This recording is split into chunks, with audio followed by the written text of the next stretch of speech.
Macy's backstage. Aztecs back tonight, live from VA House. 15.5-point favorites over Troy. That game will be going at 7 o'clock. As always, you can hear it right here on San Diego Sports 760. You hear Fletch on the pregame getting going at 6. And the Lakers are back tonight, back at home after a 5-game road trip, taking on the Utah Jazz at 7:30. Lakers are 12.5-point favorites. LeBron is questionable to make his debut tonight for the Lakers this season. Macy's backstage is a whole department inside your Macy's store where you can find so many holiday essentials, all for under $25. With new arrivals every day, you never know what amazing deals you'll find. Don't wait. Find a location at Macy'sBackstage.com.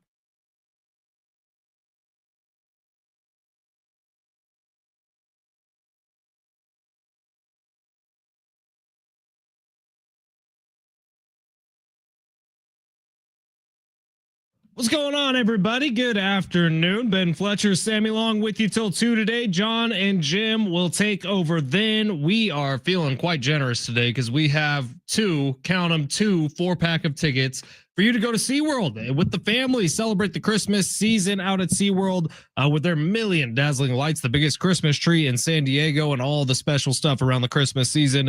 2 separate 4-packs of tickets to SeaWorld to give away on the show today. One in the first hour, one in the second hour, plus a pair of tickets for San Diego State, Boise State coming up this week, or San Diego State, San Jose State, coming up this weekend at Snapdragon Stadium.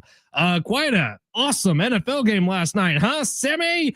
If you're a Cowboys fan, you had fun. The Dallas Cowboys with Dak Prescott he throws for 4 touchdowns last night. Actually lifts me over Sammy Long in a fantasy football matchup. That was absolute BS. Absolute incredible brains from this guy over here, Ben Fletcher, to beat Sammy and Salesman Dom in a fantasy football matchup thanks to Dak Prescott.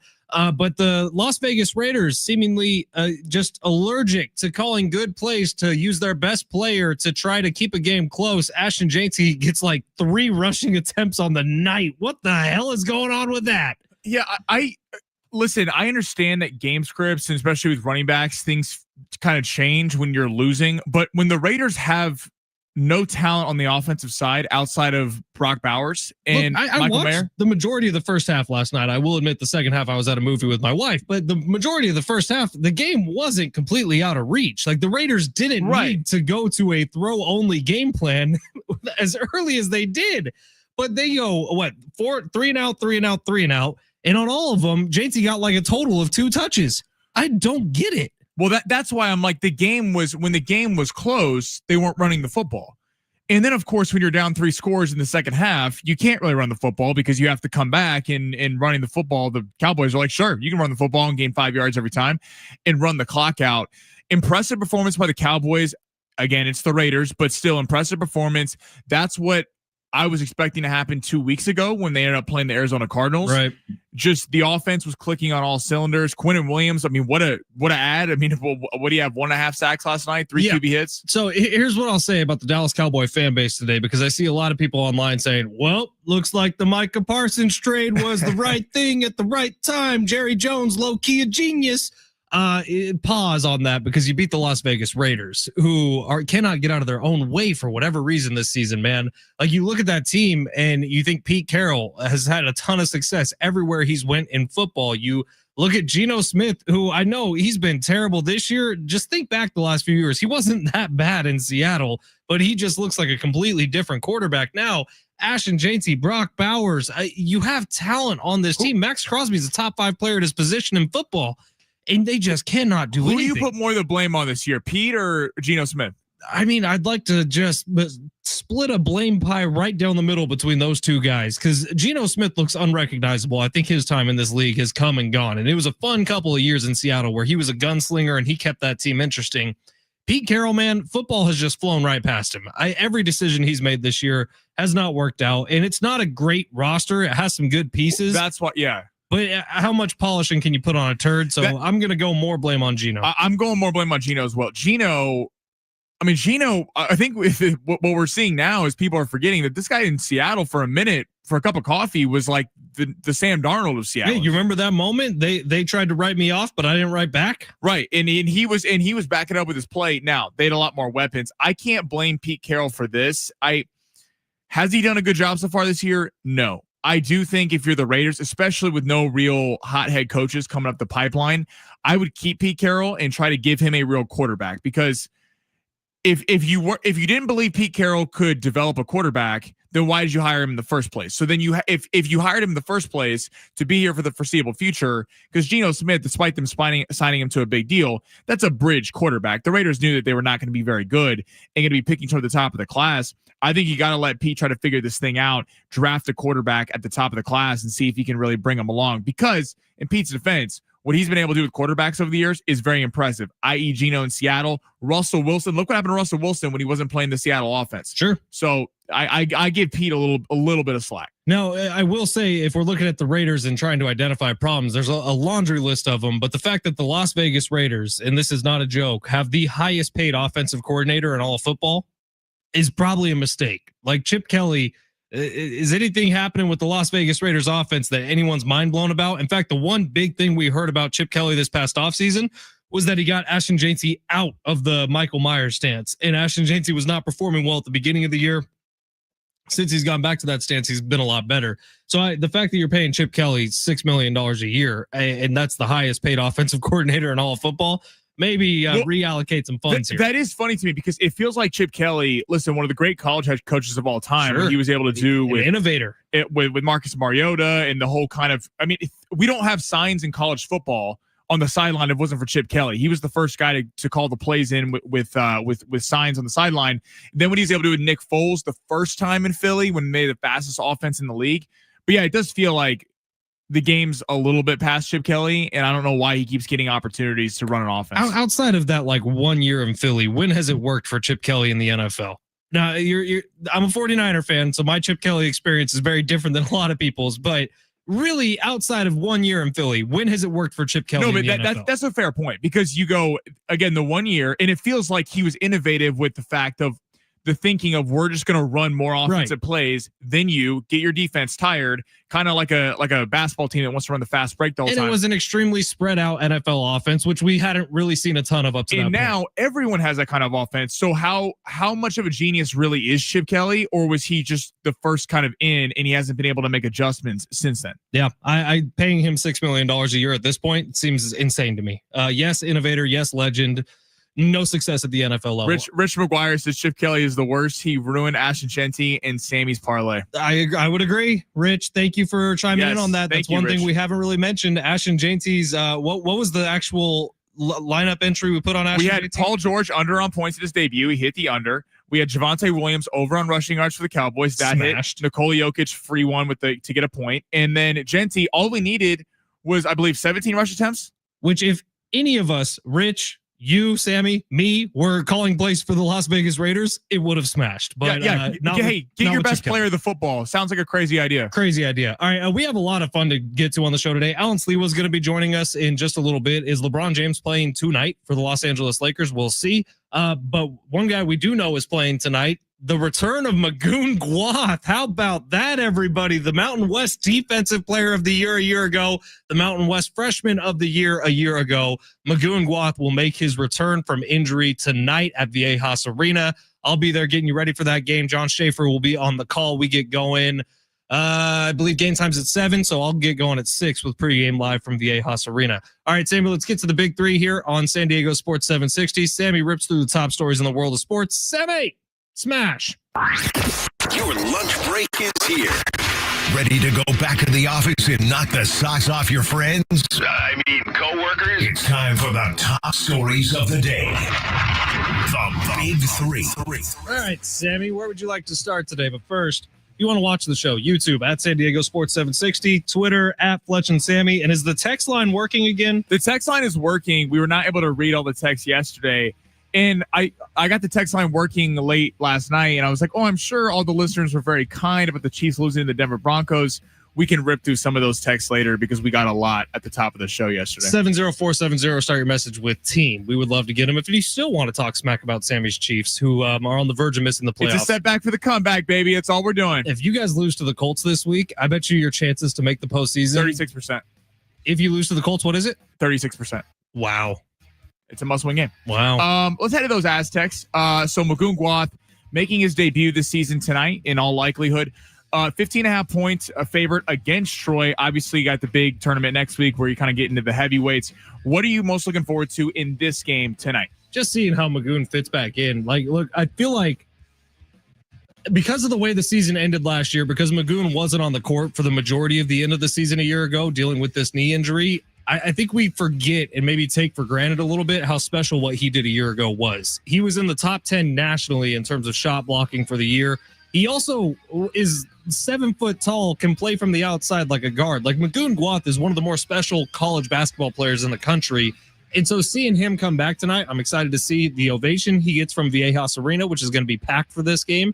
I'm excited to see if he can really get into the rhythm, because we know with basketball injuries, the only way to get back into basketball shape is to play basketball. So I think it's smart how the Aztecs kind of delayed this a little bit, but they're getting him some run tonight right before you go to Vegas to, by the way, take on the number 7 team in the country in Michigan. So it's going to be fun to see Magoon get back. Hopefully he doesn't have any setbacks with this injury and can be a big part of this Aztecs team moving forward. Because, Sammy, a year ago, what was the win that buoyed San Diego State into the NCAA tournament? Houston. In this Las Vegas tournament. So San Diego State needs to knock off one of these big boys in Las Vegas and Michigan. What an opportunity to get a top 10 win this early in the season. Huge. Well, this is why, usually you look at these early season matchups when they're playing kind of nobodies and they're supposed to win. But it's crucial for this team because you have so many returning guys, but then also a lot of newcomers in the program. So, like, what I'm looking forward to, we're going to see a little bit tonight, but really next week when it really steps up in competition. No one's overlooking Troy, but the Aztecs should handle business tonight. And you got Michigan and Oregon coming up. I think there's going to be half the Aztecs coaching staff who are looking forward. So, ideally, if you're the Aztecs, you want Miles Bird and Reese Waters to be on the floor closing games at the end, along with Magoon Gwath. What I'm curious about, though, is who's the sixth man? Who's the guy that's going to allow Reese Waters and Miles Bird to get a little rest there in the first 10 minutes of the second half and kind of keep it up? Because that was the Aztecs' problem last year. Boyd and Bird basically had to be on the floor, and if they weren't, there wasn't a lot of consistent scoring coming from the team. There were moments where guys would pop off. You had your Wayne McKinney's, your Taj DeGorvilles, but there wasn't a consistent guy that was going to get you 12 every night off the bench. Is that LZ Harrington? Is it Sean Newman to Taj DeGorville? Like, who's it going to be? I'm curious. This is kind of the last warm-up game before you can't really be messing with lineups next week. So kind of looking forward to tonight who kind of steps up to that six-man role. Man, those two freshmen for San Diego State this year are special. Tay Simmons and LZ Harrington, both of them are fantastic. I think both of them are candidates for what you're talking about right now, Sammy. What's next? Instead of the NFL, Aaron Rodgers' injury not expected to be serious. He dealt with a hand injury. Ooh. Initially thought he'd be going on injured reserve, but he is actually questionable for the game against the Bears on Sunday. But the question is this: who has a higher ceiling if they both get in the playoffs, the Bears or the Steelers? It's a tricky question. It is actually really, really tricky because, look, you think about it, and the Bears are the more exciting team right now. They have the fun offense. They have Ben Johnson calling plays. Caleb Williams is starting to settle in, it finally looks like, after about a year and a half of sort of struggling his way through games. I would like to say the Bears, but I'm going to lean on the experience of Pittsburgh because you have veterans like a TJ Watt, like an Aaron Rodgers, who won't be fazed by the fact that they're in the postseason. So I think that the Steelers have the higher ceiling. The Bears feel like a team who are going to get in, go on the road, and get beat early in the postseason. Where the Steelers, no matter who they play in the postseason, I think it'll be a game. Right now, Pittsburgh will be hosting Buffalo, which would be an interesting game. That's the other thing. Bears have the favorable advantage because they're in the NFC. Right. Unless they're having to go to the Rams or something in the first round. Well, so Pittsburgh's going to be a tough opponent for any team in the AFC. Like any team, do they have the upside to go win a Super Bowl? No, because I just don't think with Aaron Rodgers. This is kind of why, even though the Broncos are fantastic in terms of a roster, I just don't believe Bo Nix is going to win multiple games like a Josh Allen can, like a Lamar Jackson can, like a Mahomes can. Kind of almost like we haven't seen Drake May do it yet, but Drake May and Herbert, you feel like are ascending into that level a little bit. I think with Aaron Rodgers, they're going to be a tough opposition because they're well coached. They play good defense. I know not as much this year, but in the big moments against the Colts, they stepped up and played good defense. There's a possibility they go out and get 5 sacks in a postseason game. And TJ Watt can game wreck anyone on the field. But I would go Chicago because I'm just looking at the NFC. Do I think they're going on a deep postseason run? No. I think that this is just a positive year for the Bears, and they'll probably be back next year with a shot to really go do something. But if I'm looking at the Bears, if they're atop the division right now, they'd be hosting Green Bay in round 1. And I know that sounds crazy. If I would take I think the Bears have a much better shot to beat Green Bay in Chicago than I would Pittsburgh beating Buffalo at home in Pittsburgh. Okay, that's fine, but I don't think it's that realistic to think that the Bears will finish the season at the top of the NFC North. Their schedule coming up is brutal. Why not though? I mean, what team? Steelers, Eagles, Packers, Browns, Packers, Niners, Lions, like they got a brutal end of their season here. I feel that where they're going to be happy with 500, but I don't know that 500 is going to get you to the top of that. I think North. the Lions will end up winning the division. My thing is this though. I don't think I picked the Lions to win the division and the Bears come in second. I don't think the Packers are very good. That's just me. I feel like the Packers are a very overhyped team that had a couple big wins early and are getting a lot of love. So it's an interesting question. Both teams I think are early playoff exits, but I would probably roll with the Bears in that regard. It's a fun question. Let's squeeze one more in. Breaking news per Shams Charania. As of right now, LeBron James is making his season debut tonight against the Utah Jazz for the Lakers. What is your concern level of him working in with the team already being 10-4 and the offense flowing well? Not a ton. My concern level would actually be for the longevity of this season. If LeBron tries to come back a little too early, and it's a groin issue, right? It's a leg issue. Sciatica, yeah.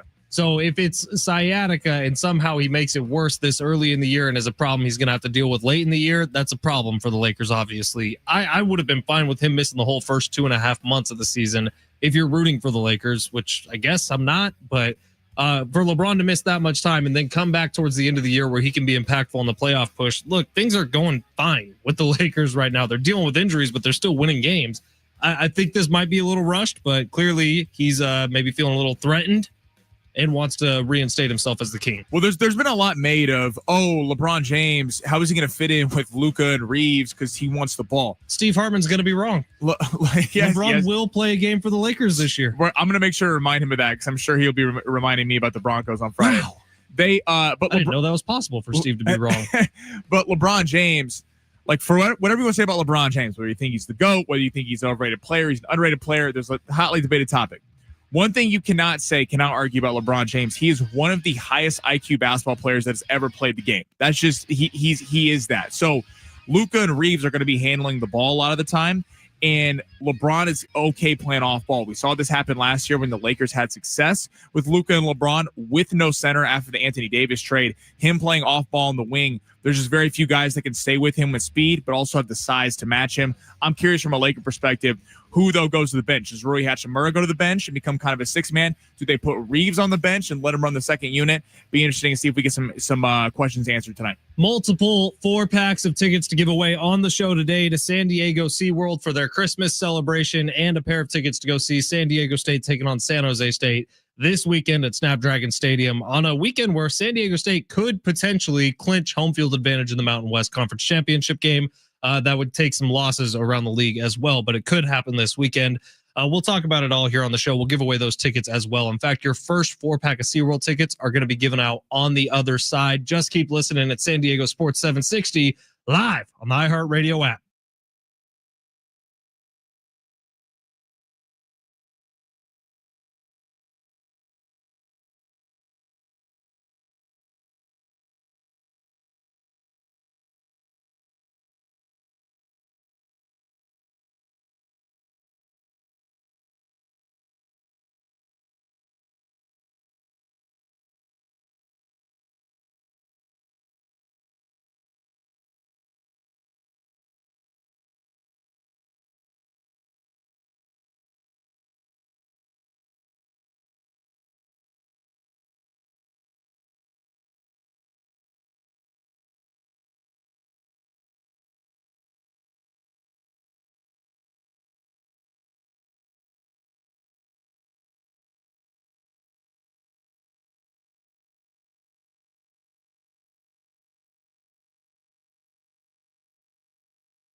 Coming up tonight, San Diego State basketball on the court at Viejas Arena. The Aztecs looking to improve to 3-0. They got Troy coming to town. Troy's got a couple of really nice players, by the way. They only go about 5 deep, but they got a couple guys hitting a ton of threes. Tune in starting at 6 o'clock tonight for pregame. Game starts at 7 from Viejas Arena. And as YouTube is pointing out, tickets you can get into Viejas Arena tonight pretty cheap. So get to goaztecs.com. I did want to read some of the text that we got into the show yesterday while our text line wasn't working. Well, it was working, but Sammy and I couldn't see it. But they were not very nice to you, Sammy, talking about the Kansas City Chiefs. So let's just jump right into them. 619, can't wait to hear Sammy's excuses after getting donkey punched yesterday. I didn't make excuses. They won. Fair and square. It's not as much fun when you don't play along. Same 619. Broncos beat the refs and the Chiefs yesterday. The El Paso study strikes That's again. crazy. There was like 25 penalties called on both Okay, teams. but we're going to talk about the ref running into Sean Payton and calling a penalty out of embarrassment. Well, yeah, the Chiefs had like 10 holding penalties in the red zone, so we're not going to hear about penalties today. Speaking of the penalties, 858 says the games were all hard to watch yesterday, especially Denver and Kansas City with declined penalties. The ref stopped the game was almost 30 times. The games yesterday had more penalties than commercials. The Chiefs didn't lose because of the refs. It was a horribly officiated game both ways. Like both teams got away with some egregious stuff, but it was getting excessive. Every game had so many penalties this weekend in the NFL. There was no flow to the game because it was getting stopped every 5 seconds. 858, sorry, don't feel bad for any Chiefs fans that have gotten to see their team in the AFC Championship for the past 7 seasons when I have seen nothing but diarrhea personified yearly since I've been alive watching the Las Vegas, Oakland, and Los Angeles You don't have to feel sorry for us. It's a little setback for the comeback, like I said, baby. I can't wait for the Colts to beat the Chiefs this weekend. Woo, 858. So Sammy could play quarterback for the Chiefs with that AI app. Yeah, I guess you could. I should try that. I would never do that over my goat, Patrick. 858 Fletch. I feel you, brother. Our Christmas decorations were up the day after Halloween. That's crazy. They are at my house too, man. That's way too early. It's way too much. Let's see. But yeah, I think that's it. 760 says sends Shador Sanders 2 to 3 years to Dagestan and forget. That's crazy. I don't know if I know what that one means. I don't think I get that. I think he's sending him to another, like he's saying like to another country. Get rid of Shador Sanders. That seems a little aggressive. Yeah, but that's a little harsh. He did play like a quarter and a half. I don't know if this is a Browns fan who's very frustrated. But we got Alan Sliwa jumping on the show in about 5 minutes. I'll try to rip through some more of these, and then in a couple seconds here, we're going to give away our first 4-pack of tickets to SeaWorld San Diego. Demetrius Gunn on YouTube saying you have no idea how happy I would be if the Chiefs missed the playoffs this year. They're at a 55%, depending on where you look. It could be as low as 51% chance to miss the playoffs as of right now. With a loss this weekend, Sammy, you had the number 36%. 36% chance to make the playoffs with a loss this weekend. That would be nuts. Jay Silv saying Aztecs hoops. Yeah, buddy. Tonight's going to be fun. And then Trey saying Chip Kelly got carried last year by Ryan Day recruits. Dude, it's true. That's 100% true. The fact that Chip Kelly got the Raiders OC job and they felt okay signing him to a $6 million contract. The fact that Chip Kelly, this is not a lie, with the 31st ranked offense in the NFL, is the highest paid offensive coordinator in the NFL is mind-boggling. Well, yeah, it's easy to look good when you're the offensive coordinator for Jeremiah Smith and Will Howard and the best receiving core in the country at Ohio State. Oh, by the way, Travion Henderson and Quinshon Judkins, both who look like potential superstar running backs in the NFL. So, listen, I get Chip Kelly has credentials, but I really feel like that's not the Raiders can't get an offensive play caller right. They had Josh McDaniels, and it's like this guy's a disaster outside of New England when he has Tom Brady in them, and now he's dealing with Chip Kelly. Just feel like the Raiders can't get it right. Our guy Jay Silves on YouTube saying Grok says that 150 penalties were called and accepted in the NFL this weekend alone. I don't know what the average number is, but that feels way too high. Well, the most egregious was the Lions. That was, I'm not saying they come back and win that game. The pass interference at the end on Rocky Scene. Crazy. That was like, give them a chance to listen. The Philly defense probably bones up. They were great all game, but that was like Chris Collins was saying on the broadcast. It wasn't a penalty, and if it was offensive pass interference on AJ Brown. We also see it every week. We see teams who have been kind of stymied by defenses all game long get into a 2-minute drill, and all of a sudden everything changes. Tempo makes it a lot harder to play defense. Prevent defense makes it a lot easier to play offense. So every week we see these dramatic kind of really climactic drives at the end of games like the Seahawks had against the Rams. Like they got it down the field. They just missed the field goal. So who knows what would have happened had that penalty not been called. But yeah, the NFL needs to do something about these pass interferences. They're just getting out. It also would have been fun to see. The Philly offense is struggling. Defense is unbelievable. If they would have been inside the game, we would have had to see Jalen Hurts have to go down there and really do a big drive. I think that would have been a fun thing to watch on Sunday Night Football. 4-pack of tickets to SeaWorld on the line right now. Sammy, what caller number you want to give them to? Let's do 12. Caller number 12, you're going to SeaWorld with a 4-pack of tickets. Bring the whole family out for their Christmas celebrations. Tons of dazzling lights, brand new Christmas shows. Say hi to the belugas. Everything going on down at SeaWorld San Diego. We got a 4-pack of tickets for you right now. Caller number 12, you're going 877-767-4760. SeaWorldSanDiego.com to buy tickets, or just be caller number 12 right now. Alan Sliwa next. San Diego Sports 760 live on the iHeartRadio app.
The sports spot is furnished by Genuine. Aztecs back tonight, taking on Troy live from Viejas. Aztecs currently a 15.5-point favorite going up against Troy. You hear that game right here on San Diego Sports 760 at 7 o'clock with Schaefer on the call and Fletch on pregame at 6 o'clock. In the Lake Show, per breaking news, per Shams Charania, LeBron James will be making his debut tonight against the Utah Jazz at 7:30. Lakers are currently 12.5-point favorites.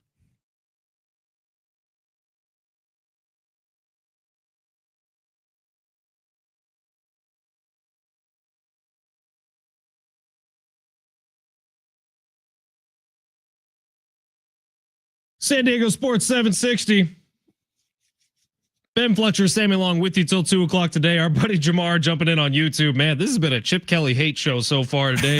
Jamar saying Chip Kelly just sits down and sips his bourbon every night thinking, damn, I really got them to pay me the bag with an evil smile on his face. 100% true, by the way. $6 million for the 31st offense in football. That's what you're paying Chip Kelly for. I do not understand what and the Raiders Pete Carroll's were thinking. already a high-priced coach, so you're doubling that up. Like this, I don't know if it's a Brady hire or what, but it doesn't make sense. It doesn't make a whole lot of sense. All right, we got Alan Sliwa jumping on the show today. You can follow him on YouTube, Hoops Talk with Alan Sliwa, a great channel. Go check him out there, breaking down all things Lakers, all things NBA. Alan, what's going on, man? How are you? Chip Kelly wins. I'm jealous. I wish I had his foresight to get paid that much money by doing nothing. Good for Chip Kelly. Think about it. He's getting paid $6 million a year to not hand the ball off to Ashton Jancy. How hard is that? Yeah, some people fail their way up. He continues to do it. Listen, you guys can look at him any way you want. He's a mentor of mine. I wish I could sit down with him and pick his brain. It's kind of like all the people making fun of Bill Belichick for dating a 25-year-old. It's like, what are we doing? Isn't this the king? Isn't he the level? All right, Alan, let's get into it. We got reports from Shams Charania saying that LeBron's going to be playing tonight. You think it's too early for the Lakers to be bringing him back, or is this right on track? I don't think it's too early because I think, they're not going to risk anything anyway. So you got to figure that if LeBron's ready to go, that means he's ready to go. And there's just no other way to look at it. They started the season out 10-4. LeBron's going into his 23rd season in the NBA. It's very unique for LeBron to be on a team where they can still win without him. I think this is just probably completely focused on he's ready to go. And I wouldn't look too more into it. So he'll get his chance to go tonight, and we'll see, obviously what kind of dynamic that is for the Lakers moving forward. Alan, I'm curious. There's a lot of trade talk around LeBron about wanting to be possibly somewhere else in the offseason. It's been very quiet since the Lakers do have a very good record at 10-4. Had the Lakers not had this record, do you think we would be hearing this trade talk ramped up, or you think that he wasn't really going anywhere to begin with? I don't think he can go anywhere, and I'll tell you what I mean by that. When you're making – you guys kind of know how the finances work in the NBA. If you're making $52 million, you got to match contracts. So tell me where he's going to go. And maybe some of this has quieted down because of the fast start, the 10-4 record. You want a chance to compete. Well, you got a team that's obviously competing right now. But I think if you are trying to make a trade deal somewhere else, you're grabbing somebody in his 23rd season in the NBA. You got to match contracts, $52 million going back the other way to the Lakers. You're probably losing a lot of talent in the process as well because you're trying to acquire LeBron James. I just don't think it makes sense. I think if LeBron was going to go anywhere, it's going to go because after this season, he's a free agent, or if for some reason the Lakers bought him out, which would make no sense either. Alan Sliwa, Hoops Talk with Alan Sliwa on YouTube. You can give him a follow there. He was live just 3 hours ago, and now he's here with us today. So LeBron upgraded. If you missed the news, Shams Charania put it out. He's expected to play tonight for the Los Angeles Lakers. But Alan, I'm curious your thoughts on the rest of the Lakers so far this year. Obviously, Luka's been fantastic outside of dealing with a couple of injuries. But the rest of the Lakers, have they shown you they're a legitimate threat in the West to maybe take down some of the big dogs? So I think if it's tough to put the LeBron piece to the side because I do think if they're going to reach their ceiling, he's got to be there and he's got to be a player. He doesn't have to be his 15th year in the NBA, but in his 20th season or 21st season, let's see what LeBron looks like when he's back. But I think Ayton has been a lot better than I think most people thought. You didn't really know what you could expect from him. Austin Reeves has obviously had some moments where he's been unbelievable. I mean, having games, he's had a 50-point game. He's having games where he's got 8, 10, 12 assists in a game. So Reeves obviously making it happen as well. I think the biggest question for the Lakers is these role players that they have, can they be consistent? You know, you have nights where Rui Hachimura looks great, or you might have a night where Marcus Smart is giving some good contributions. Got to have that consistency, or you got to have that consistently. And I think so far for the Lakers this year, that has to do with a lot with their success. Yes, Luka's getting his buckets, getting his points. He's one of the best players in the NBA. But you got to have other players contribute. And so far, I think you got to be pretty happy for the Lakers with the way that roster has been put together. So is there any thought to, with LeBron back, bringing Reeves or Rui off the bench to be just a pure scorer? Or do you think they keep them all in the starting lineup with Ayton and Luka to just try to have kind of an offensive juggernaut in the starting five? Yeah, I think they keep it as is. I do think it's something that should be explored. I mean, you know, I don't know how open.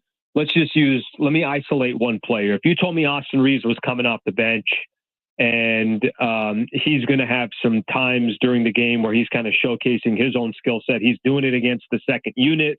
But when push comes to shove and there's 6 minutes left to go in the fourth quarter, Austin Reeves obviously is in the game and trying to close it out for the Lakers. I think it'd be interesting. I would love to see it, but I don't think the Lakers are going to do that. I think they have a pretty good idea of what that starting lineup's going to be.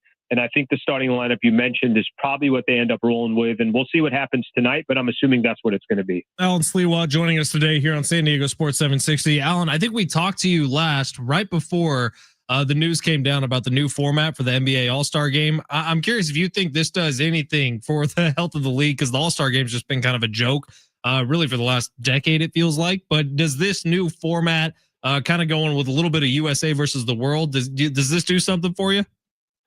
I get confused with the All-Star Game, and I'm confused from an NBA perspective, and then I'm also confused by a consumer perspective. I think both sides kind of look at the All-Star Game flawed. Let me tell you what I mean by that. So I think the NBA is they're trying everything they possibly can to get people interested in an exhibition game where clearly the players just don't have any stake in the game and they just don't care. Like this time of the year, everybody's supposed to be taking a week off. That's kind of the idea and the concept. And then I think from a consumer perspective, we've got everyone is complaining so much about a game that's absolutely meaningless. I think the expectations are off, to be honest with you. I'm okay with trying something different. I like the USA versus the international format. I'm curious about that. If you told me to break down exactly how it works, it still sounds a little confusing to me. There is a round robin. I guess, the team that wins the most, and there's a point differential that ends up it's confusing. And they're trying so many different things because I think there's sponsorships attached to it and there's networks attached to it. But I think overall, I just don't think people care about an exhibition game. And I don't know if that's going to change anything.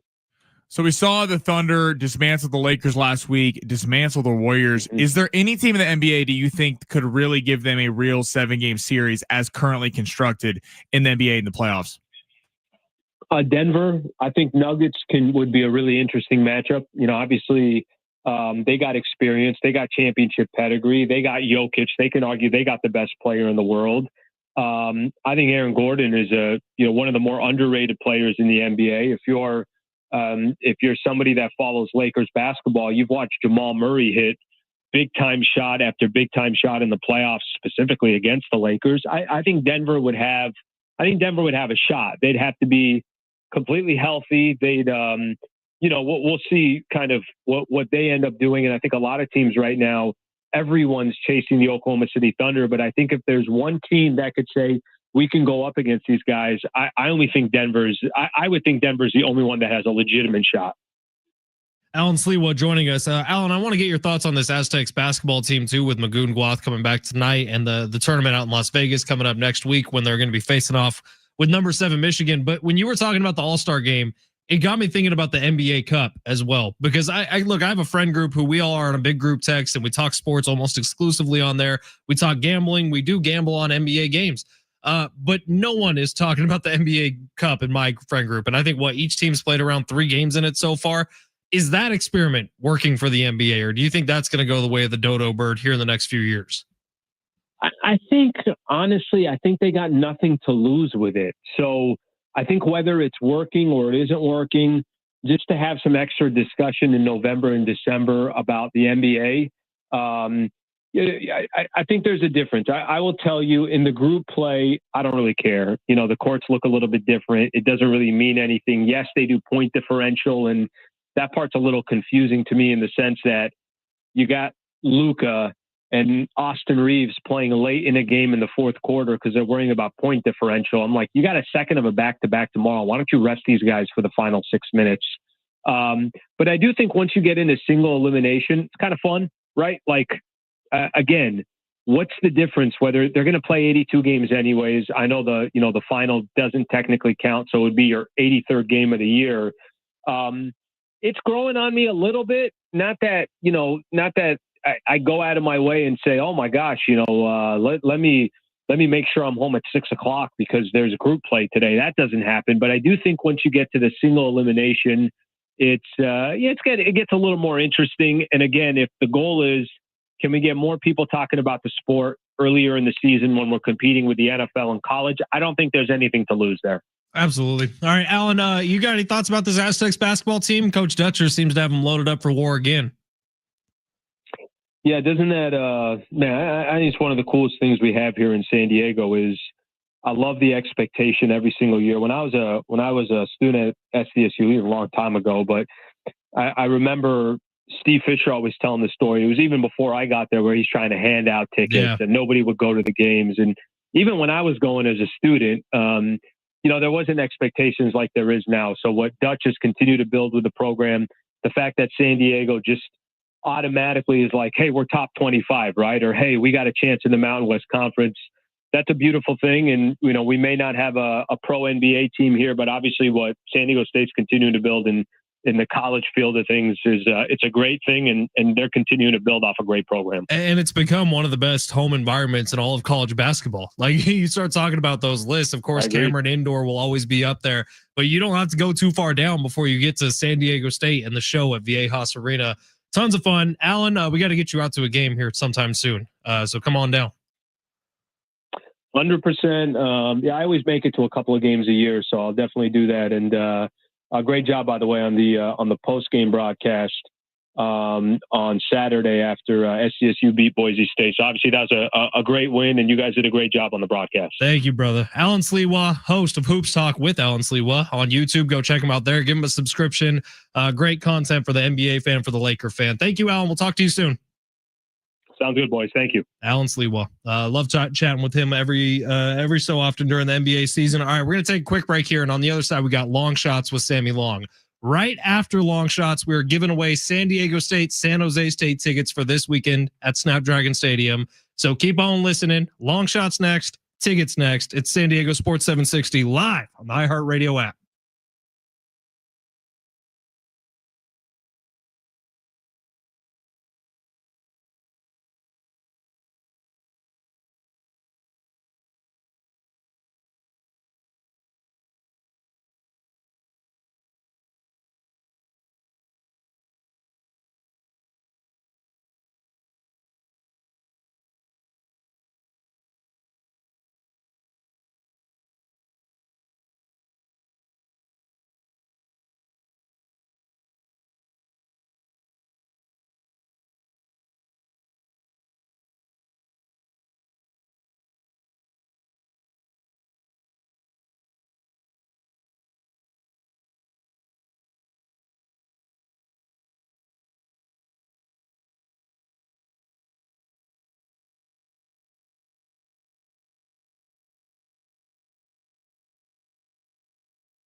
Aztecs football tickets coming up in just about 6 minutes here on San Diego Sports 760 for their game this weekend against San Jose State, a night in which San Diego State could clinch the home field advantage in the Mountain West Conference Championship. A lot of other things would have to happen around the conference, but it could happen this Saturday night as the Aztecs take on San Jose State. If you want to go, we're giving away tickets right after Long Shots, which is where Sammy Long builds us out a daily fantasy sports lineup, which was oh so close last night. In fact, if you flex played last night, you won. Yeah, I did. We're gonna put the loss squarely on the shoulders of Chip Kelly and Pete Carroll. Chip Kelly, who is the most hated man on this show today. It's been very funny to see YouTube and myself and Sammy react to the fact that Chip Kelly makes $6 million. Yeah, we've gotten more texts about Chip Kelly than anything we've talked about today. Seriously, the highest paid offensive coordinator in football has the second to worst offense in all of football. Something's not adding up here. Well, you also would think that when you're dealing with Dallas, who has a very high-powered offense, but a terrible run defense, you would think the mindset is this: let's run the ball with Genty, keep them off the field a little bit, give our defense a time to regroup. Like the game script started perfectly for the Raiders. Yeah, you saw that thing. I don't know if you saw the beginning of the game where Pickens and CeeDee Lamb were benched for the first drive. Then Max Crosby rips the ball out of Dak's hands, and you're going, okay, this could be a Raider night. Like Max Crosby's making plays, run the football, three and out. I mean, it just that offense is hard to watch. And the game was over because Dallas went 3 straight possessions with a touchdown after that. Raiders are frustrating, man. All right, let's get to long shots for today.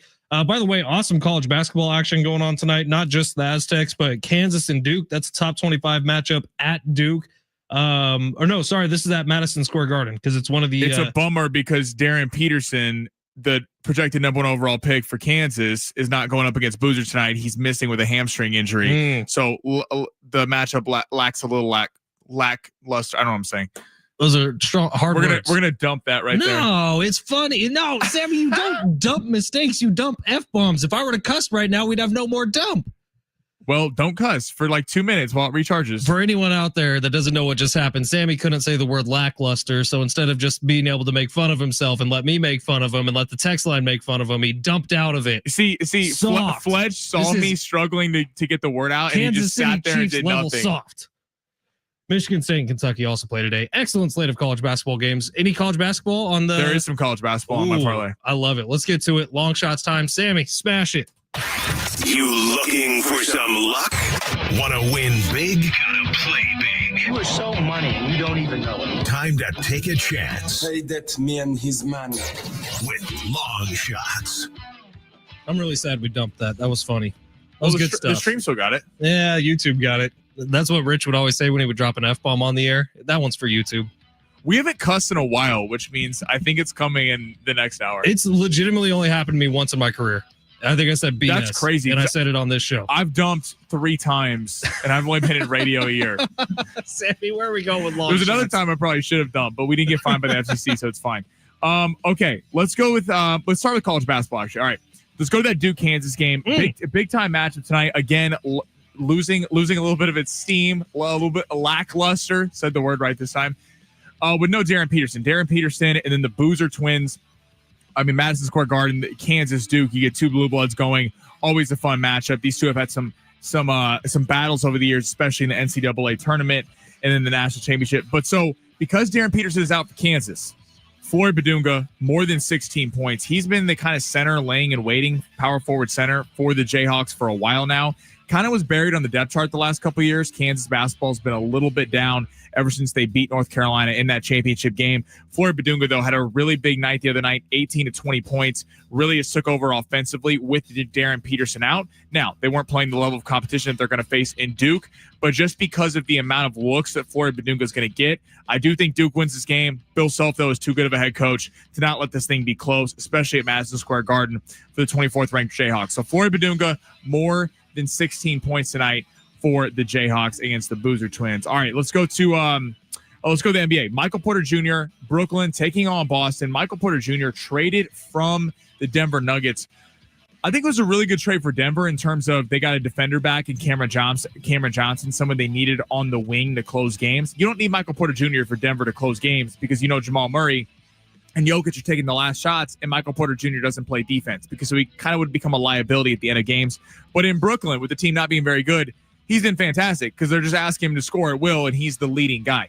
Michael Porter Jr. has had a good start to the season. Playing Boston tonight, him and Jaylen Brown going to be getting after it. More than 23.5 points for Michael Porter Jr. I think he puts on a show against the Boston Celtics. All right, let's go to Orlando, Golden State. Franz Wagner, one of the most underrated players, I think, in the NBA. Probably because he plays in Orlando, and it's a very not forgettable franchise, but just they're Orlando Magic. And his name is Franz. Franz Wagner. Sounds so proper, dude. Get out of the NBA. What are you doing?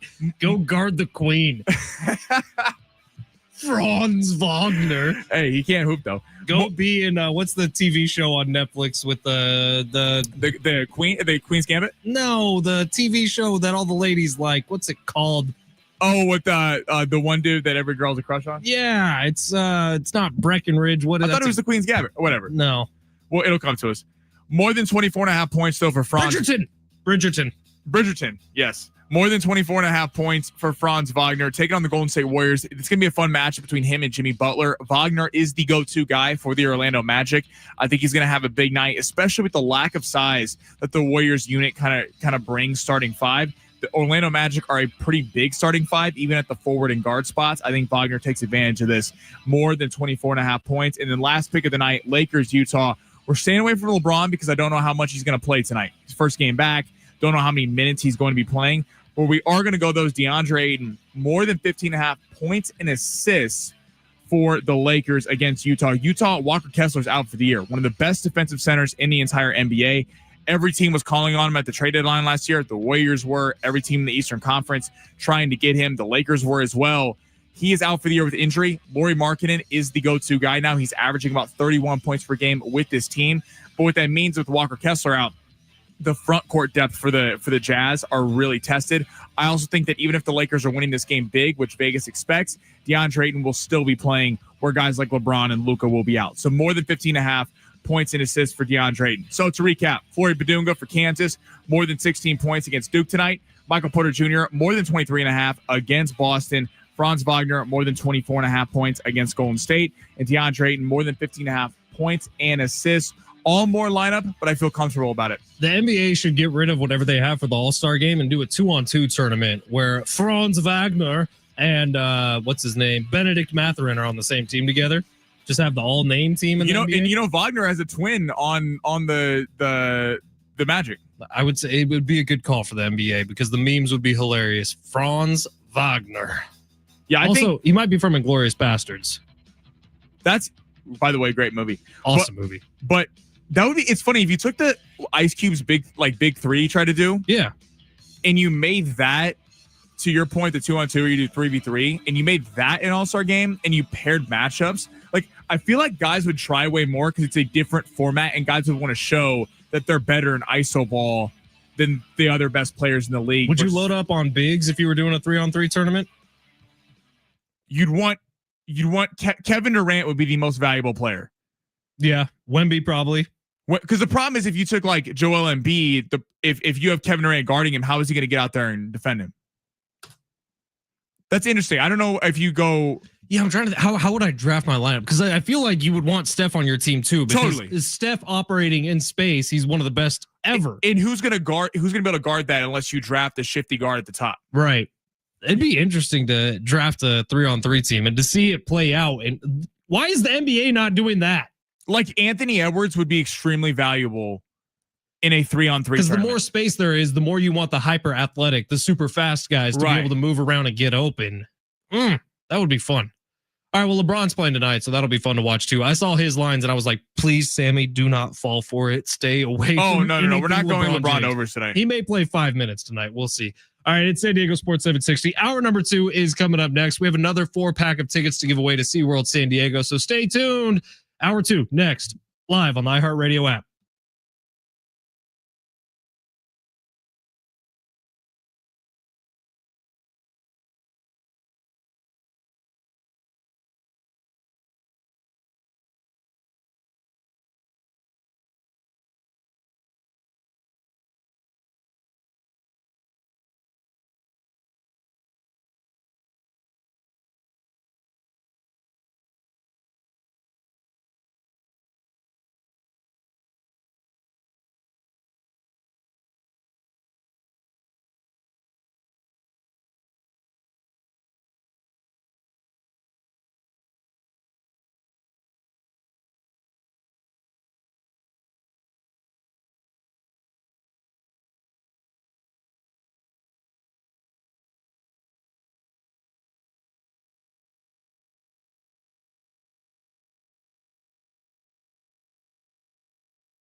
This report is furnished by Genuine Aztecs. Aztecs back tonight at 7 o'clock, taking on Troy, 15.5-point favorites. Of course, you can hear that game right here on San Diego Sports 760 with Fletch on the pregame at 6 o'clock and Schaefer on the call at 7. The College Football Playoff Selection Committee gets going tonight. Ohio State is expected to remain the number 1 overall seed. The big question is where A&M is ranked after having a massive comeback against South Carolina. This report is furnished by Genuine.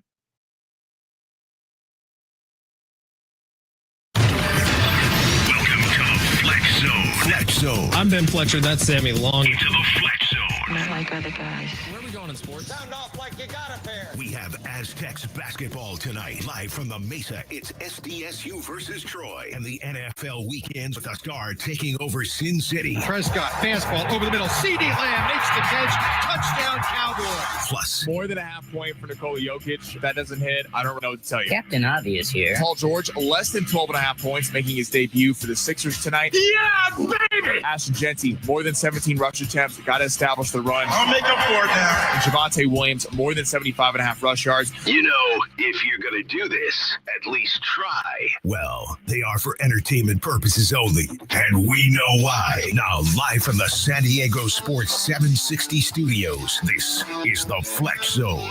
That would be called a burn from our fella CJ. CJ, that's foul, I dude. love it. I love it, CJ. Keep up the saltiness because CJ also follows along, so he needs to hold everything accountable here. It is CJ's San our Diego guy. Sports 760. This is hour number 2. My name is Ben Fletcher. That's Sammy Long.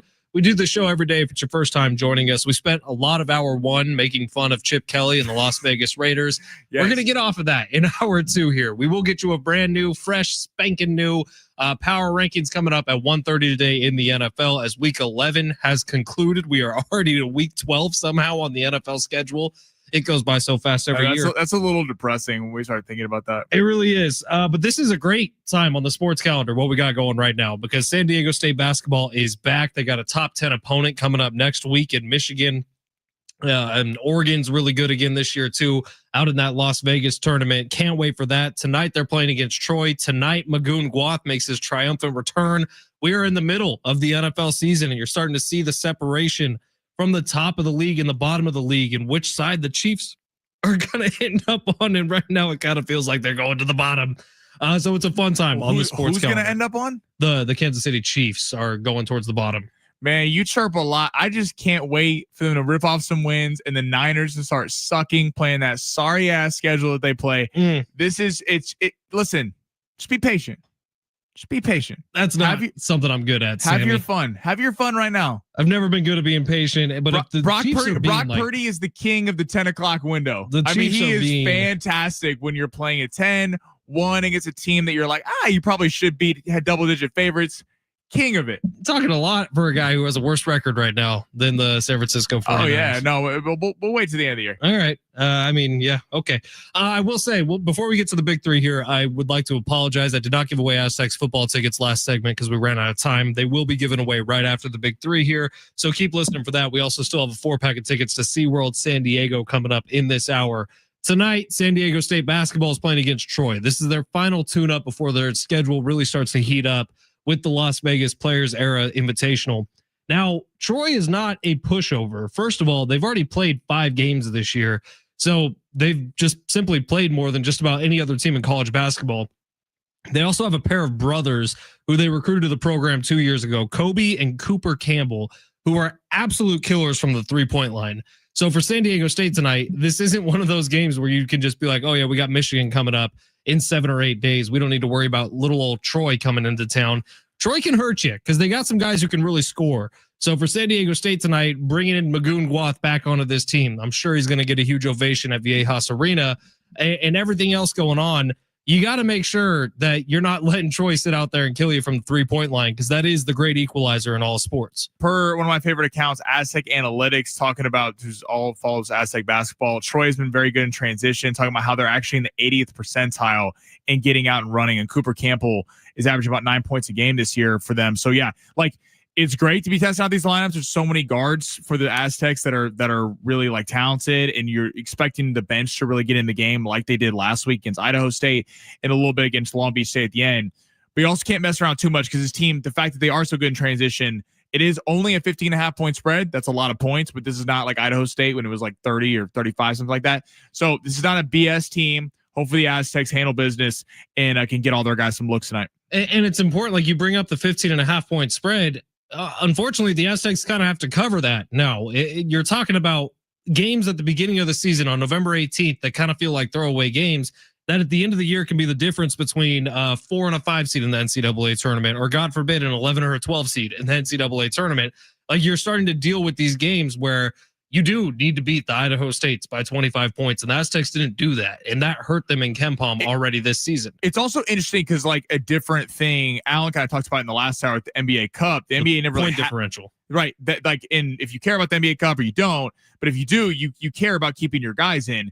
College basketball is different. In the NBA, if you win by 30 or 1, it doesn't really matter. But yeah, it is right. If you beat Troy by a point tonight, that's a problem. It's a problem. So it is like, it's a weird balance that, obviously Brian Dutcher knows what he's doing and can handle the minutes, but it is like last year, it kind of hurt them at times that they would get up big in some of these games in Mountain West Conference play, like 20, I'm blanking on the game it was, where they were up like 30 and the spread was 15 and they actually ended up only winning by 9, and it kind of helped or hurt them a little bit down the road. So it's a tricky thing, obviously super early into the season, but something the coaching staff definitely has to be aware of. Who was that game? Now you're making me think. I don't want to say it's Colorado State. It wasn't. No, it was non-conference. I remember exactly what you were talking about. It was Cal Baptist. They only ended up beating by 6 points. Right, and they were up huge in the game, and it's great because now the counter flip to that is that you also want to get your guys on the bench because throughout a season there's going to be injuries. You want to get them some run, and you're probably not against Michigan and Oregon going deep into the bench to just see what they got. That's where you want the rotations to be tight. So it's a tricky balance that college basketball programs really have to kind of deal with throughout the season. Dominic Daniels Jr. for Cal Baptist had himself a freaking game. I remember that so clearly now. And yeah, that was one of those games that was dragging the Aztecs down at the end to where maybe they wouldn't have been in a play-in game. But you look back to that Cal Baptist game, you only win by 5 points. You should have won by 25. It's a problem. So San Diego State, obviously, tonight, you're going to have to win by probably around 20 points against a Troy team that is dangerous. All right, let's get to the big 3 here of hour number 2. Power rankings coming up in about 20 minutes from week 11 of the NFL season. And Aztec tickets right after the big 3. But Sammy, smash it. Your lunch break is here. Ready to go back to the office and knock the socks off your friends? Coworkers? It's time for the top stories of the day. The Big 3. A couple San Jose State games too that San Diego State struggled in a year ago. It's one thing if it's one game, right? But when there was like 4 or 5 last year where that actually kind of came back to bite him a little bit. And Dutch has talked about it this year. He talked about the importance of winning late in games and keeping the gas pedal down. We'll see if they can. And people also, the selection committee, they might not be watching the game on the West Coast. They're not. So they look at a box score and they go, "You beat Cal Baptist by 6 points? Oh, that's a problem." It doesn't matter if Dominic Daniels Jr. had the night of his life. Right. All right, Sammy, where we go? We're heading to college football. Lane Kiffin. So a lot going on here. He's kind of the hot head coaching candidate in college football in the NFL. He's been linked to the Giants, possibly getting an NFL job, to other big jobs in the SEC, Florida, LSU.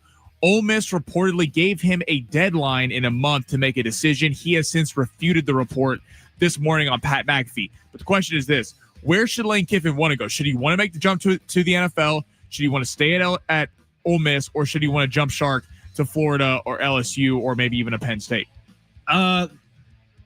Look, if I'm Lane Kiffin, for the online internet rumors about Lane Kiffin are kind of crazy too, about stuff in his personal life. I think there was a hot tub video at some point with Lane Kiffin. Maybe it is time for him to jump to the NFL. Now, with a jump to the NFL, you would have to realize control kind of goes out the window. In college football, you are very much your own master. You have to, like, Lane Kiffin's one of the most important people in the state, not just on campus. So you look at once he gets to the NFL, nothing's bigger than the shield. And if you think online rumors are bad now while you're a college football head coach, you get to the NFL, every little bit about your personal life is going to pop up. Even if he's the most qualified, I don't know that anyone wants that kind of scrutiny at the biggest stage.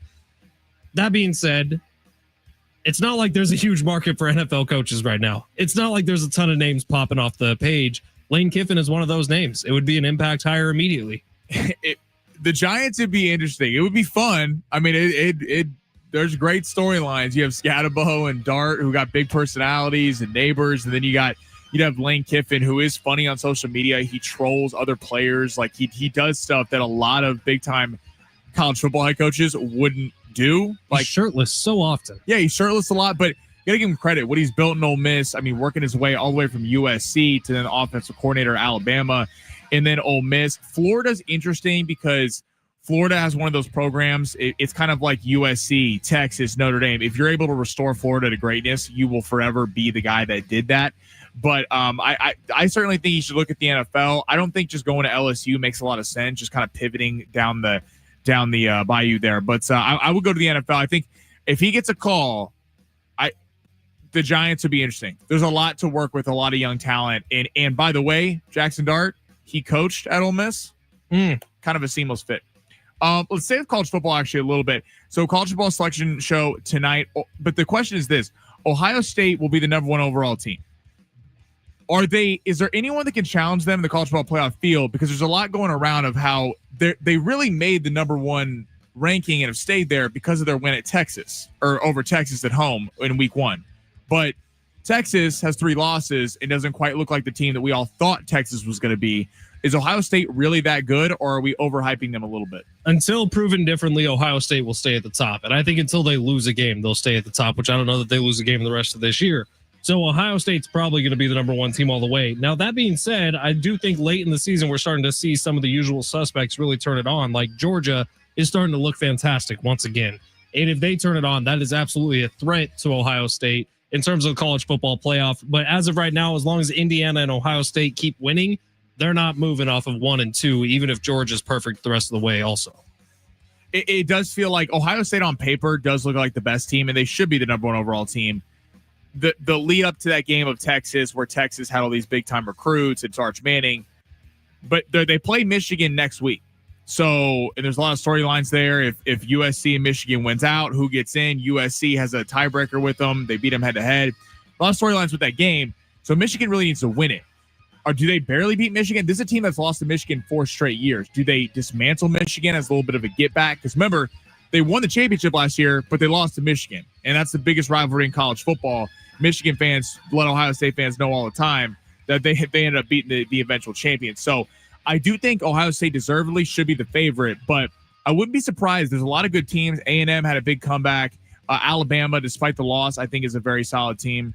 If Georgia doesn't lose to Alabama early in the year, remember that wild 3-point game? Right. Is Georgia the number 1 team in the country? I think so. I think also to your point about Georgia's defense surprisingly was bad the first half of the year.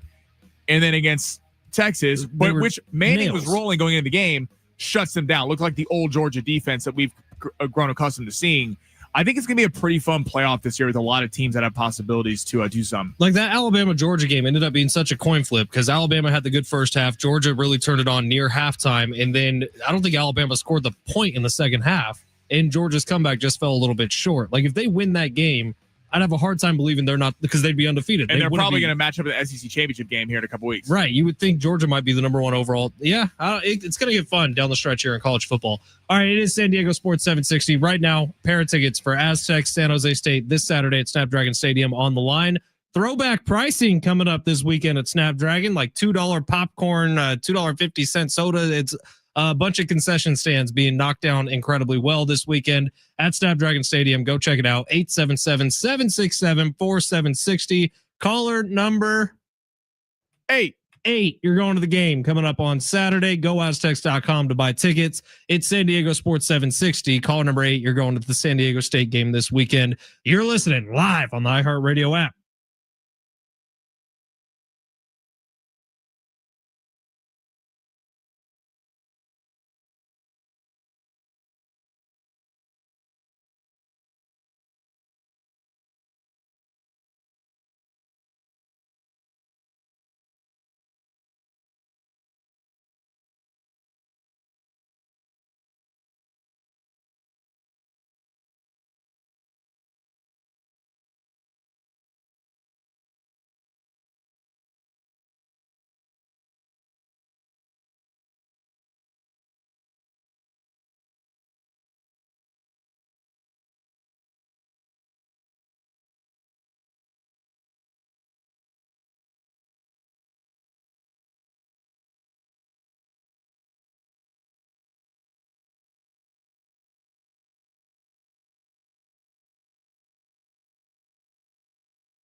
Shout out Dave, winning a pair of tickets to go see San Diego State, San Jose State this weekend at Snapdragon Stadium. Thanks for listening, Dave. We appreciate you, man. We still have a 4-pack of tickets for SeaWorld San Diego to give away on the show today, so keep on listening for your chance to win.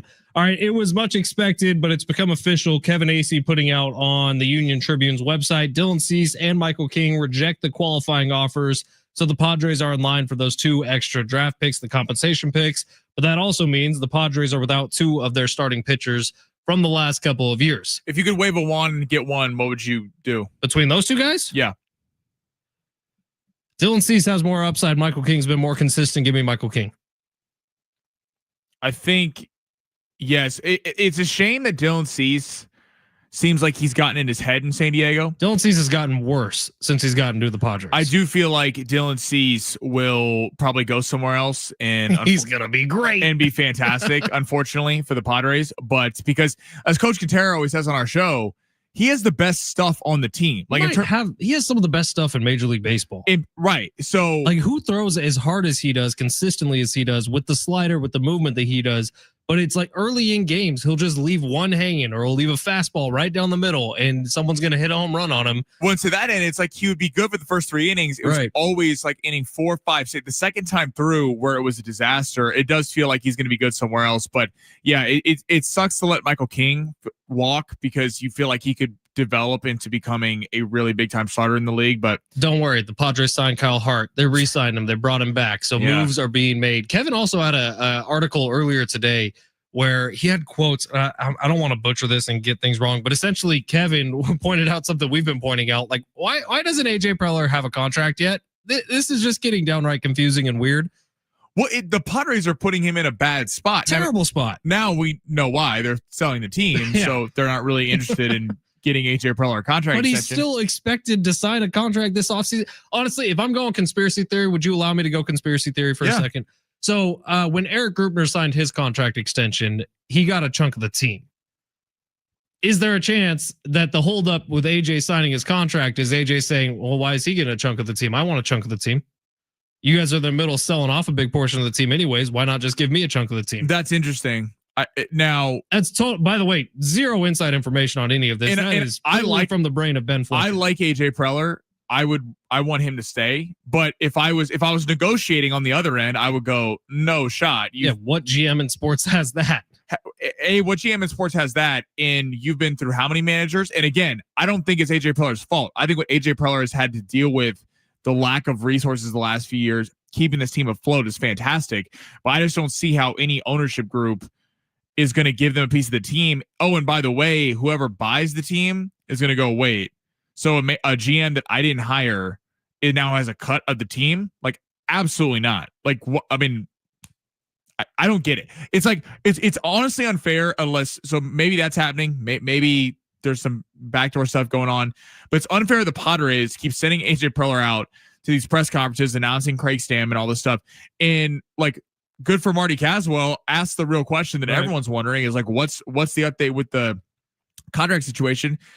And they don't give him anything to say. Like, it's just weird, man. The Padres offseason so far has been just that. It's been weird. I was actually on with our buddy Seren Petro out in Kansas City at the end of last week, and he was asking me about it. And his opening line was, what the hell's going on with the Padres? And I was like, that's a great question. I don't know.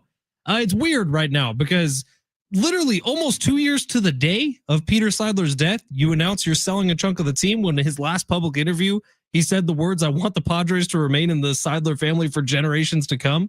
Like, it's just weird. That's what the Padres are right now. It's being operated like a minor league baseball team. Like, so you're letting AJ Preller make decisions, which again, I am a pro AJ Preller guy. It's not a shot at AJ Preller, but you're letting him make decisions about the future of the franchise, extending qualifying offers, signing Kyle Hart, making minor moves around the fringes, but then you're not going to lock him up for the foreseeable future. It's weird. And again, we don't know if the holdup's on AJ's side, if the holdup's on the Padres side, but there's a holdup somewhere. And or do they have a potential buyer who does not want them to be locked up to a big buyout? I'm seriously trying to put myself in that headspace.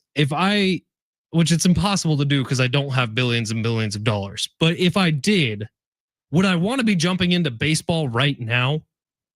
A year ahead, a season ahead of a potential lockout that everyone is assuming is going to really damage the integrity and quality of the league? Well, for a year of no gate revenue. Am I really thinking about jumping in right before that? That's interesting. But what do they say in stocks? Buy low, sell high, baby. Yeah, but this wouldn't be buying low. The Padres are expected to go over $2.5 billion. The last group that came in to buy the Padres did so for like 500 million. It's a fair point. I totally get what you're saying. Now, I think that's what's gone into some of these decisions, not hiring a manager that is high priced because you didn't want to deal with this.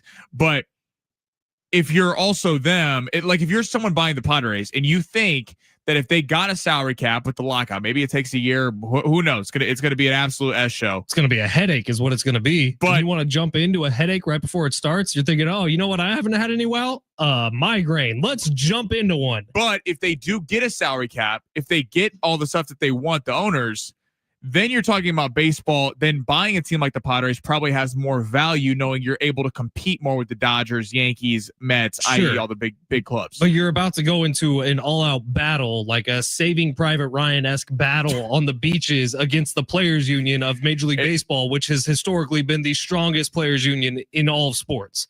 Like, this is going to be a war between these two sides. They could not be further apart right now. And whoever's buying the Padres is going to be jumping in right before that war starts.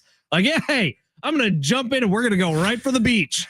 That sounds like a great idea. Dude. Chaos. It's an interesting situation. Something a little easier to wrap our heads around, but probably more controversial. Coming up next, power rankings after week 11 in the NFL season. It's San Diego Sports 760 live on the iHeartRadio app. Also on the other side, a 4-pack of tickets to SeaWorld San Diego. Don't go anywhere. You're listening live on the iHeartRadio app.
This report sponsored by Lowe's. Aztecs back in action at 7 o'clock, taking on Troy. SDSU is currently a 15.5-point favorite. Fletch will get you going on the pregame at 6 with Schaefer on the call at 7 o'clock. And the Lakers are back tonight after a 5-game road trip taking on the Utah Jazz at home at Crypto in LA. Lakers favored by 12.5 points per Shams Charania. LeBron James will be making his season debut tonight. Lowe's knows that saving is always top of the mind, especially this season. Shop early Black Friday deals like select pre-lit artificial Christmas trees starting at $59.98 because it's basically Christmas, right? Lowe's, we help you save while supplies last. Selection varies by location.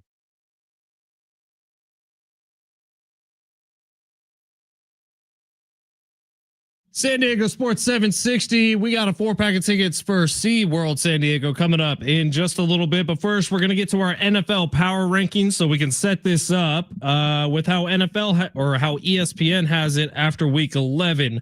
They have the Rams at 1, Eagles at 2, Patriots at 3, Colts at 4, Broncos at 5, Bills 6, Seahawks 7, Lions 8, Niners 9, Tampa Bay 10, and then you got to scroll for a long time before you get to the Chiefs at number 13.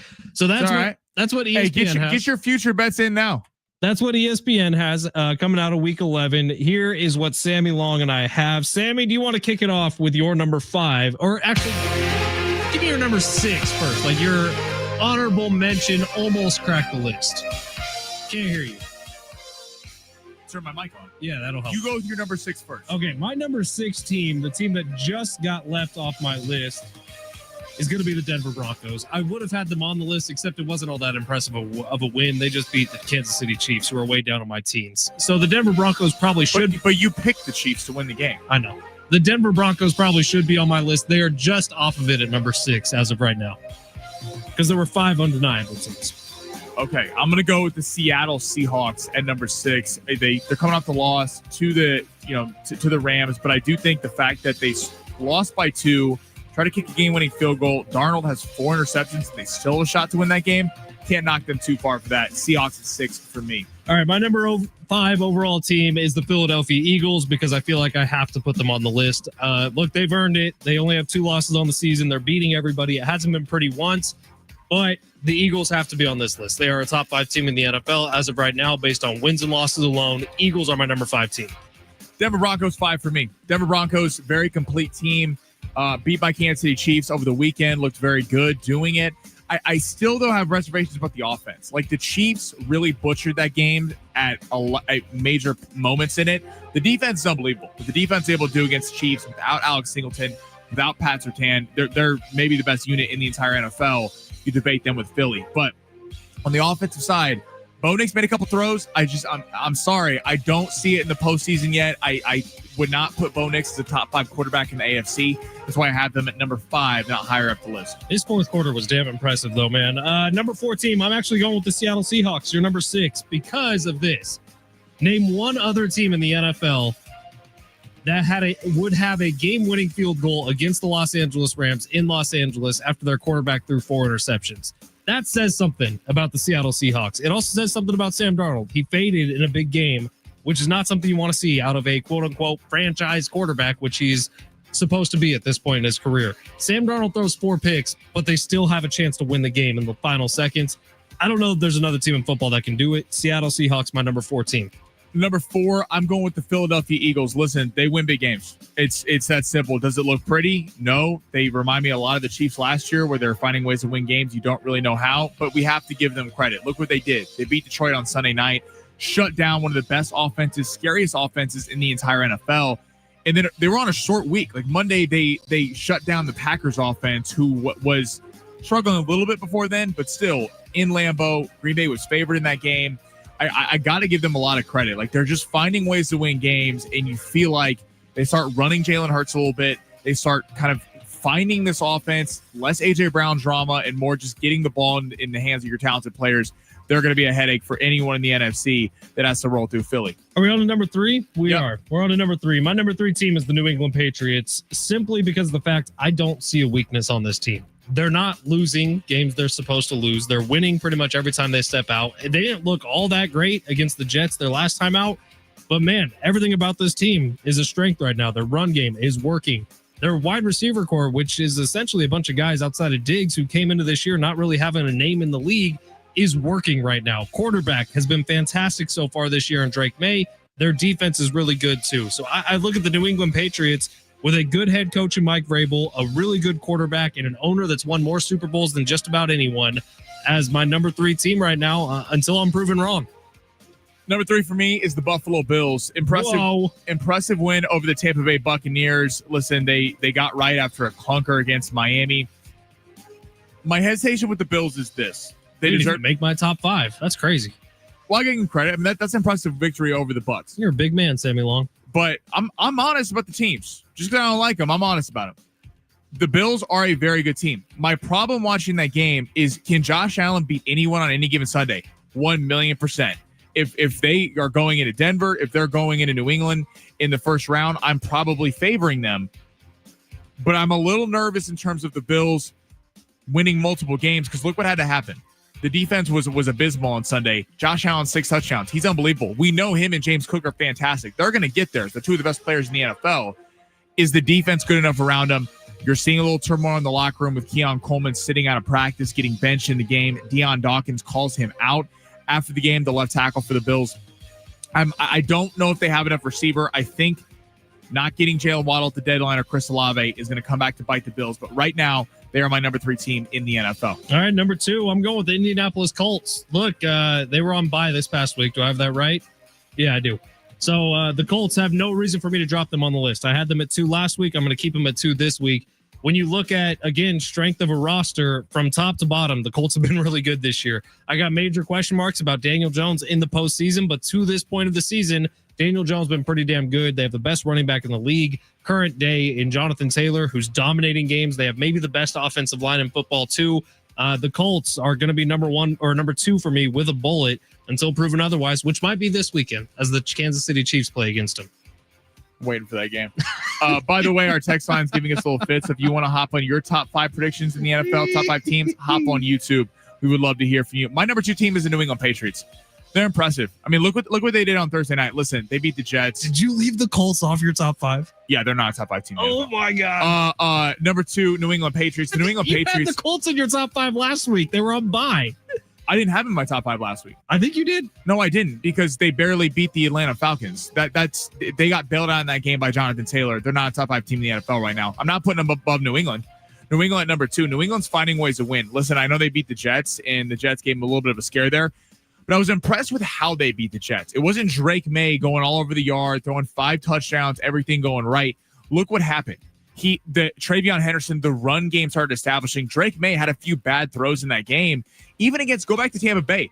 Drake May throws the interception in the red zone. You're going, oh, this is Tampa Baker. This is Tampa Bay going to lead them down the field, get a big victory. They're finding other ways to win games. Mike Vrabel has that defense humming. Travion Henderson, look what he did with the rookie wall. They always talk about how rookie running backs start sucking by week 10, 11 because they're used to playing in college football where they don't play as many games in the NFL. He put him on ice for the first month and a half, and all fantasy managers are pissed off because he's not playing games. Now, all of a sudden, they have a secret weapon coming out. The development of Kayshon Boutte, the New England Patriots at number 2 right now. Very solid team in the AFC. All right, now are we both still tied at the top? Same team from last week, the Los Angeles Rams? Rams, I think, are the most complete team in the NFL. If I had to pick a Super Bowl champion today and put my money on it, I would go with the Rams. They're just loaded on it everywhere. Look, Matthew Stafford didn't even have some big game against the Seahawks. They're still finding ways to win. The defense just keeps developing. Impressive win over the Seahawks this weekend. I did go through the thought experiment of what if, because remember there was the weird out of bounds play on the final play for the Seahawks where if they would have reviewed it, they would have given the Seahawks an extra few yards. And if they would have done that, maybe the field goal's a little bit closer. Maybe it's a better shot for the kicker to make it. If the Seahawks had won that game, how dramatically do these power rankings shift? I would have. How much further do the Seahawks move up? Do the Rams drop at all? Because that looked to me like just an excellent NFC West game that had crazy drama, wild plays, it was bad quarterback performance. A bigger game for the Seahawks in terms of this. Seattle's trying to prove they are that team. That's why I give Denver credit. They're trying to prove that they are the lead dogs in the AFC West. They go in it. They beat Kansas City. The Seahawks are trying to do that to the Rams. The Rams is business as usual. I mean, they did win a Super Bowl, 4 years ago? Like, this team is perennially at the top of the NFC every year. They're used to winning big games. It was a bigger game for Seattle. if they had lost that game, I'm not dropping the Rams on my top 5. I maybe have them at 4 or 5 simply because they did lose. But the Rams are very impressive right now, and I think I would. They're the only team that I think can go on the road into Philly and win in the postseason. Even though they lost this year, remember they lost on that crazy blocked kick. They outplayed them in every aspect of the game, and they lost because of a blocked kick.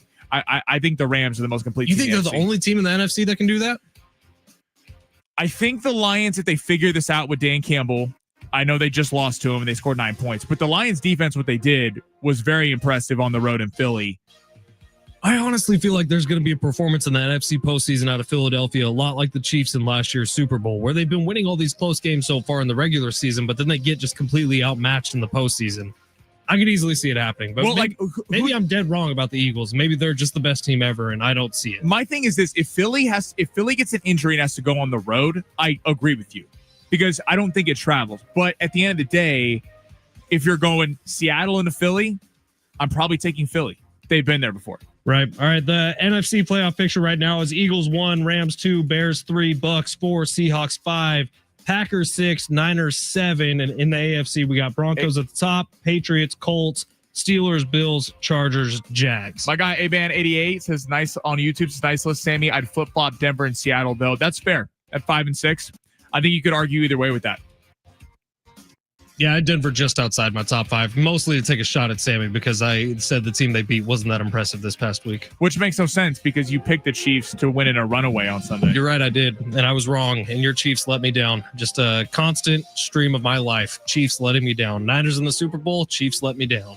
All right, it is San Diego Sports 760. Let's give away a 4-pack of tickets right now to SeaWorld San Diego. If you want to buy tickets, you can at SeaWorldSanDiego.com. If you want to win a 4-pack of them to celebrate the Christmas season out at SeaWorld, you can right now. 877-767-4760 is the phone number to call. Sammy, who do you want to give these tickets to? Let's do caller number 16. Caller number 16. You got to dig deep on this one. You're listening to San Diego Sports 760 live on the iHeartRadio app.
San Diego Sports 760. Thank you for being here today. Larry winning those San Diego SeaWorld tickets. Larry, my guy, he wanted to let me know that he pulls for the Chiefs, and he said that your Niners suck and that the downfall is coming. And I just couldn't agree more. For one of our loyal listeners, Larry. Shout out to Larry. Sammy could be making all that up. For all no, it's 100% true. Because you know why? Because Larry understands what's about to happen. Larry's a realist. Shout out to Larry. I can't tell you how many interactions I've had over the last few days where, and it's probably a bad thing, like rooting for the downfall of others, but me and some of my buddies, as well as my guy Travis Dale over on 101.5 KGB, every morning we do Big Rich T and Fletch. We're having these conversations about if the Chiefs miss the postseason. Oh yeah, it's a good talking point. How much fun that would be to watch the Sammy Longs of the world and the Larry. No offense, thank you for listening. I want you to stay for a long, long time. Just have to watch everyone else in the postseason this year. Well, I mean, listen, if it happens, I'd be very sad, but then I get to hate watch the Niners, and I will be hating on everything the Niners do. And hey, I mean, if that were to happen, maybe Josh Allen could actually win a ring. I still got a $50 slip on the Niners to win the Super Bowl. I haven't torn that up yet. I mean, again, you could have donated that to charity. You could have sent that to a good cause. I don't know why you're just throwing money away to the casino. But if it happens, I'm going to be rich, or at least have $1,000 in my pocket. All right. Before we close this thing out today, the San Diego State Aztecs are taking on Troy tonight at Viejas Arena. Going to be a fun one. The return of Magoon Gwath. Like, I don't know that we've made a big enough deal about it today, Sammy, but Magoon Gwath is legitimately one of the most special unicorns in all of college basketball. The dude's just over 7 feet tall, can kind of play that small forward position in college basketball as well as play the big. One of the best shot blockers in the country a year ago. Can shoot the three ball, can dribble in space, can run the court excellently as a big. It's going to take him a while to get completely back into game shape. And Brian Dutcher talked about it, saying, you know, I don't know, we're going to have to get through some frustrations here. He hasn't played in a basketball game since being injured last year, and then coming back really quickly from that injury to play in the NCAA tournament game. But Magoon just hasn't played that much basketball since hurting his PCL and having the surgery. So it's going to take a while, and there's going to be some frustrations here along the way. But getting him back on the court makes a huge difference for this team. And if they get to where they want to get to, which is back in and competing in a Sweet 16, Magoon Gwath is going to be a huge part of that. Well, and look how other programs around the country viewed Magoon Gwath. Kentucky was trying to get him. Michigan, who the Aztecs are going to see next week. Maybe Magoon Gwath's got a little something for them. Number 7 team in the country, by the way. Try to get him. So it shows you what other programs think of what he can be and develop. And it's really impressive considering he missed half the year. Like in kind of a small sample size, you saw him get so much better and smoother on the floor in the limited amount of games he did play. But yeah, I mean, it's a massive add to this team. And now you really feel like with Reese Waters, Miles Bird, the amount of scores they have, Sean Newman, a traditional point guard that can run this thing. We'll see if Newman or DeGorville, who kind of takes that lead gig there. But then you have a dominant force in the center spot. Like, this is not just us gassing them up because we're the home of the Aztecs. I genuinely understand why people are very excited, like your John Rothsteins, about the Aztecs, because they have the makings of a team. They probably overachieved a little bit last year.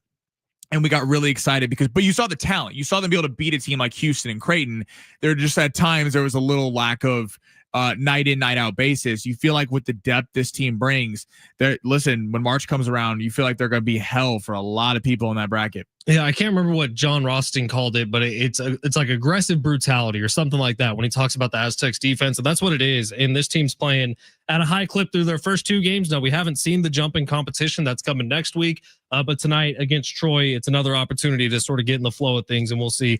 Joe Lunardi, by the way, round of applause for Joe Lunardi, who's the bracketologist over at ESPN. He already has his first bracket up of the NCAA season. And not everyone's a sicko. Not everyone's like John Schaefer, who's on KenPom year round or on KenPom as soon as the basketball season starts. I do like to check in with Joe Lunardi every week when he puts out his new brackets. Joe Lunardi's the GOAT, man. Any guess on where San Diego State is as of right now? I'm going to say they're a 7 seed. They're 9 seed right now. They actually dropped from 7 seed earlier, but it was because they didn't win the game against Idaho State by enough points. Can I tell you something that I enjoy? So I'll be listening to John and Jim while I edit the podcast. And so I'll walk by, you can see into the studio, and Brent and Jim will be talking about some movie or some Marvel, thing that's going on, pop culture related. Yeah. And then you see John just sitting in the corner, not paying attention whatsoever, live on air, and you can see him scrolling KenPom. Yeah, I mean, I'd be lying if I said KenPom wasn't bookmarked on my Google Chrome, but I'm not on it as often as John is. I don't pay for the premium subscription like John does. Oh, if Ken Palm had an OnlyFans, John would be the first subscriber. Like, we can be very honest about that. He'd be a featured player on the OnlyFans. For sure. San Diego State, number 29 in Ken Palm's latest rankings, which is up from where they were. So they're benefiting by some chaos around the world of mountain or around the world of college basketball. But they'll need to win by, what was the spread? 15 and a half tonight? They'll need to win by 16 or 17 points to stay the same. They'll need to win by 25 or 30 to really take a big jump and catapult, as John Schaefer likes to say. Speaking of John Schaefer, you're going to hear from him tonight at 7 o'clock when the Aztecs take the court. I'll be back with you at 6, courtside at the Viejas Arena tonight for pregame, and we'll see how they do tonight against Troy. Let's go Tex. The return of the Goon, baby. Can't wait for it. Thank you for being here today. It's San Diego Sports 760 live on the iHeartRadio app.